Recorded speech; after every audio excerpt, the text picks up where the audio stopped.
Saludos, hoy vamos a estar hablando sobre la curva de distribución normal.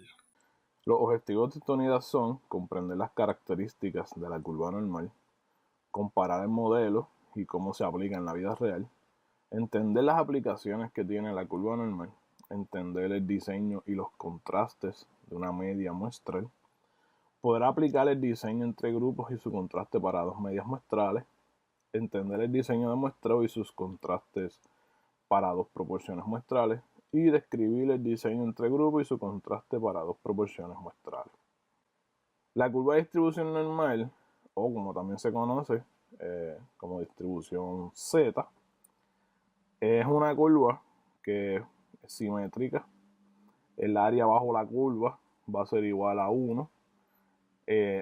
Como es simétrico, la mitad izquierda va a equivaler a 0.50 y la mitad derecha va a equivaler a 0.50. O sea, se divide por la mitad. Y se puede considerar como una distribución de probabilidades. Un detalle importante también es que la curva nunca va a tocar la base. Aquí tenemos un ejemplo de cómo se ve la curva normal y las distribuciones de porcientos dentro de cada sección de la curva. La curva, como pueden ver, se va dividiendo en unos valores. Aquí tenemos en el medio tenemos 0. Luego hacia el lado derecho de la curva tenemos un 1, aquí tenemos un 2 y aquí tenemos un 3. Si recordamos las desviaciones estándar de la clase anterior, van a poder ver este 1 y este 2 y este 3 que están viendo aquí, realmente son desviaciones estándar. Aquí tenemos una desviación estándar, dos desviaciones estándar, tres desviaciones estándar. Lo mismo ocurre hacia el lado izquierdo. Negativo 1 representa una desviación estándar, pero es negativo porque está por debajo del 0. Acá tenemos negativo 2, que vendría siendo dos desviaciones estándar por debajo del 0. Y negativo 3, que vienen siendo tres desviaciones estándar por debajo del 0. Entre negativo 1 y positivo 1, o sea, todo este pedazo que ven aquí en azul, se encuentra el 68.26% de los datos o de los participantes.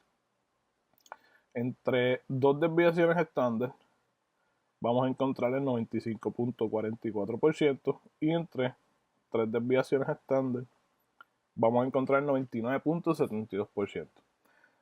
Cada sección tiene su porcentaje propio, que lo pueden ver aquí.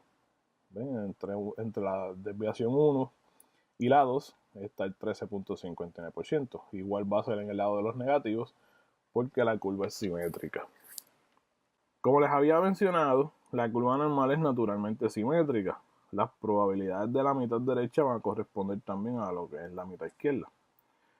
En la vida real es poco probable hallar una característica o alguna variable que tenga una distribución que sea perfectamente simétrica.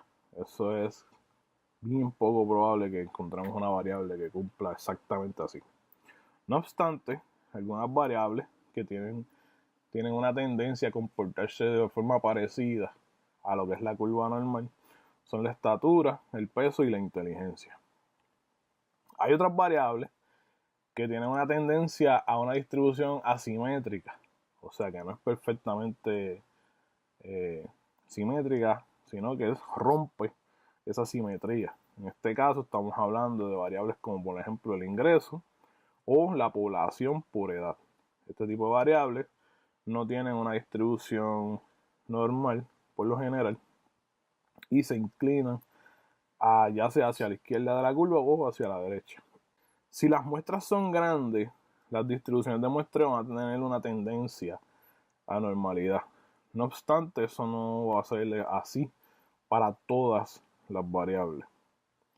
Se pueden hacer inferencias respecto a algunos parámetros poblacionales, o sea, algunas medidas poblacionales a través de la curva normal, a pesar de que tengamos distribuciones que no sean normales.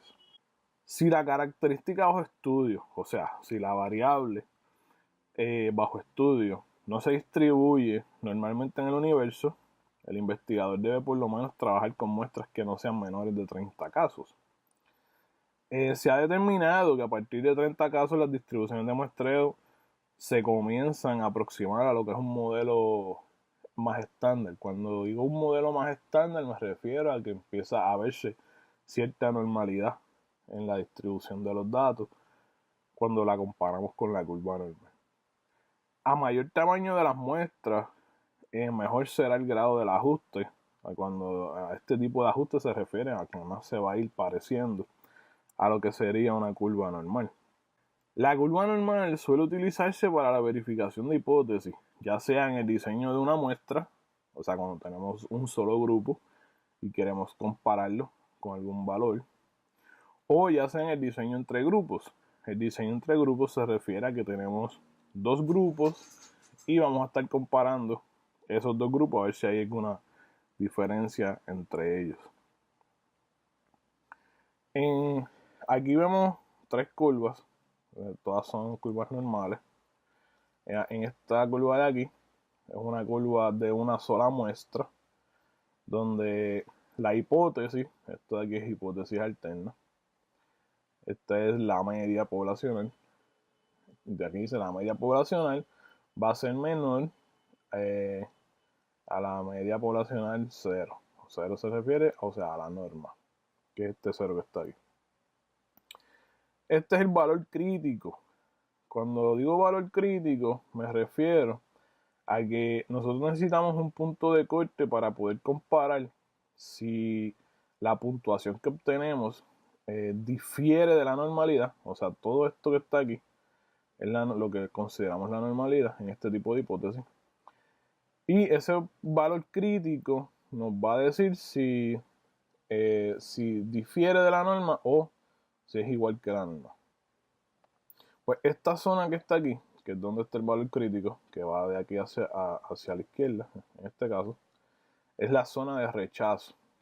Si la puntuación obtenida en el análisis entra aquí, significa que usted debe rechazar la hipótesis nula. HO o H0 es hipótesis nula. La hipótesis nula siempre va a decir que no hay diferencias entre la media de su grupo o la media que está analizando contra la media poblacional o la media de comparación. En el lado de acá tenemos lo mismo. Esto es una curva para una hipótesis unilateral, o sea que tiene una sola dirección. En este caso la dirección va hacia la izquierda y en el de acá va hacia la derecha. Básicamente es lo mismo que acabo de explicar en la primera, solamente que ahora estamos en el lado derecho de la curva. En la de abajo tenemos lo que es una hipótesis bilateral. Bilateral se refiere que no estamos indicando dirección, sino que puede ser hacia el lado izquierdo o hacia el lado derecho. Si la puntuación entra en cualquiera de los dos lados, rechazamos la hipótesis nula. Pero si el valor se queda dentro del espacio aquí blanco, o sea, el espacio de la normalidad, pues se acepta la hipótesis nula. Aceptar la hipótesis nula es decir que no hay diferencias entre la puntuación que estoy comparando con la puntuación de base o el parámetro poblacional. Cuando digo parámetro poblacional me refiero a la medida poblacional. Puede ser una media, por ejemplo.